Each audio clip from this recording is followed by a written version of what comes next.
Hallo meine Freunde und Freundinnen. Herzlich willkommen zu einer weiteren Folge von der Biskuitstunde und wir machen mal wieder einen richtig leckeren Apfelkuchen und zwar für ein ganzes Blech gleich.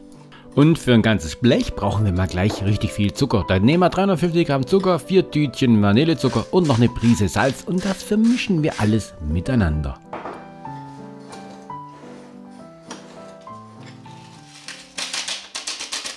Für den Teig braucht man natürlich auch Mehl und dieses Mehl vermischen wir vorher schon mal mit einem Tütchen Backpulver.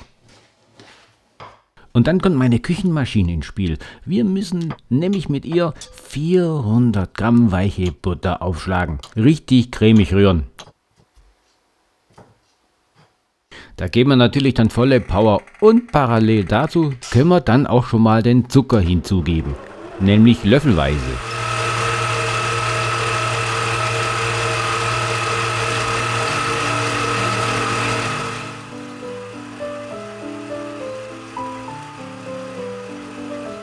Ja, dann lassen wir einfach mal die Küchenmaschine laufen und dann nach ein paar Minuten geben wir dann schrittweise die Eier hinzu.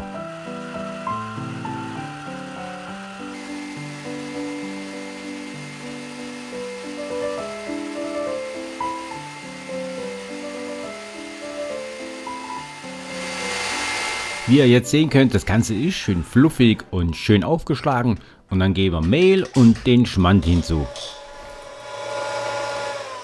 Da meine Küchenmaschine zu klein dafür ist, nehme ich dazu den Handmixer.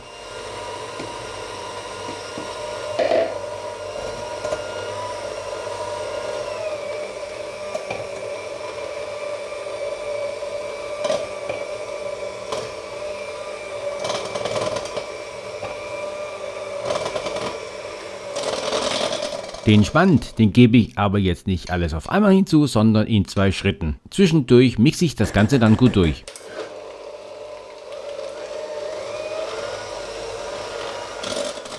Durch diese Zugabe vom Schmand wird dieser Teig dann schön geschmeidig. Und wenn dann alles soweit ist, können wir ihn dann auf das Backblech geben. Und das Backblech haben wir schon mit Backpapier ausgestattet.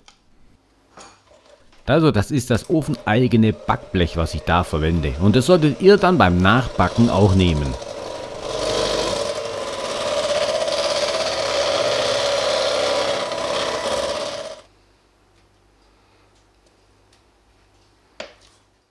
Wenn dann die Schüssel geleert ist und der Teig auf dem Backblech, dann nehmen wir einfach einen Kuchenschieber und glätten das Ganze. Natürlich habt ihr eventuell auch andere Werkzeuge, dann könnt ihr natürlich das verwenden zum Teigglätten.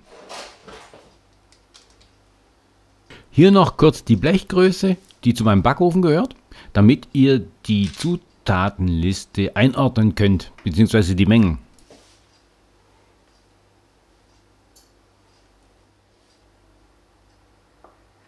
Bevor wir jetzt die Äpfel schälen, können wir auch schon mal den Backofen auf 180 Grad Ober- und Unterhitze vorheizen. Gutes Stichwort, die Äpfel, die nehmen wir jetzt, schälen sie, entkernen sie und schneiden sie in 2 Hälften. Und wir schneiden dann die Hälften in schmale Scheiben.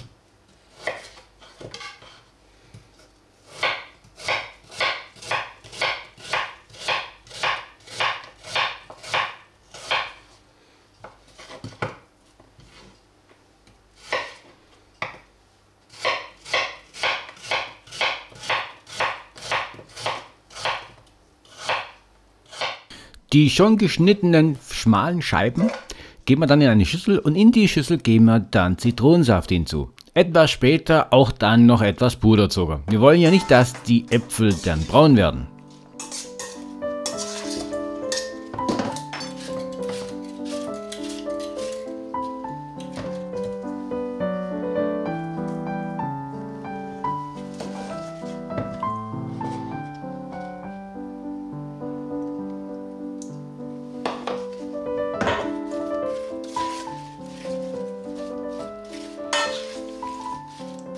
Um die Äpfel umzurühren, kann man einen Löffel nehmen oder auch die Hand, je nachdem wie man es möchte. Und natürlich müsst ihr vorsichtig sein, ihr dürft die Scheiben natürlich nicht brechen.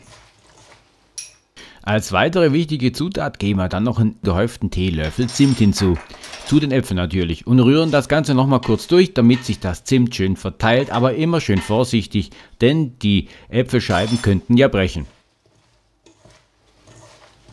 Gleich danach nehmen wir dann die Äpfel und belegen damit den Teig. Mittlerweile müsste auch dann der Ofen jetzt schon die Temperatur erreicht haben von 180 Grad Ober- und Unterhitze. Dann nehmen wir das Blech und geben es in den Ofen hinein. Für 55 Minuten. Wenn euch der Kuchen zu braun erscheint, dann könnt ihr ihn natürlich auch schon bei 50 Minuten aus eurem Ofen herausholen. Es hängt immer davon ab, wie euer eigener Ofen reagiert, bzw. was er selber für Temperatureinstellungen hat. Denn 180 Grad ist nicht immer bei jedem Ofen auch 180 Grad. So, jetzt ist er aber soweit. Jetzt können wir ihn rausholen, abkühlen lassen und uns ein gutes Stück dann abschneiden.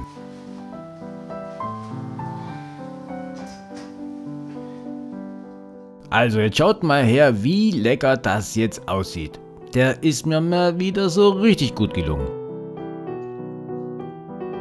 Wie schon gesagt, jetzt nehmen wir uns ein gutes Stück heraus aus dem Kuchen und dann probieren wir ihn und schauen nochmal, wie der Teig aussieht.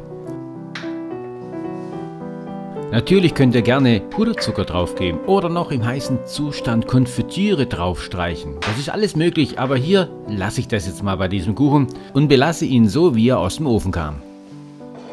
So, der Teig ist mir super gelungen. Er ist saftig, er ist durch, er ist genauso, wie es sein muss. Also, backt diesen herrlichen Kuchen nach, berichtet mir, wie es geworden ist und ich würde mich freuen, wenn ihr beim nächsten Mal wieder dabei seid. Ich sage tschüss, bis zum nächsten Mal, meine Freunde und Freundinnen und bleibt gesund und bleibt am Ball.